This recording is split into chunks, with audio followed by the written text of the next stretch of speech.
जय शिवराय शेतकरी मित्रांनो, मी सुप्रिया। आज आपण इन्क्युबेटर बद्दल संपूर्ण माहिती घेणार आहेत। सर्वात अगोदर आपल्याकडे असलेली अंडी स्वच्छ करून लहान साईज व फुटलेली अंडी बाजूला करावी। इन्क्युबेटर मशीन समांतर पृष्ठभागावर ठेवून त्यामध्ये खाली पेपर अंथरून घेतला।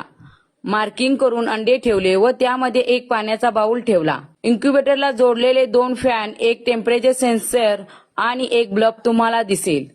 मशीनच्या वरील भागात टेम्परेचर कंट्रोलर सोबत एक ट्यूब पिन वायर व एक डीसी चार्जर दिसेल। तो मेन बोर्डाला जोडून स्विच ऑन करायचं आहे। आता मशीन चालू होऊन हळूहळू टेम्परेचर वाढत जाऊन बल्ब चालू बंद होत राहील। 1 ते 18 दिवसापर्यंत मशीन मधील अंडी दर 12 तासांनी रोटेट करावी। बाउल मधील पाणी संपणार नाही याची काळजी घ्यावी। 21व्या दिवशी पिले निघायला सुरुवात होते। माहिती आवडल्यास एक लाईक आणि शेअर करा। पुढील व्हिडिओ पाहण्यासाठी फॉलो करायला विसरू नका। जय शिवराय, जय महाराष्ट्र।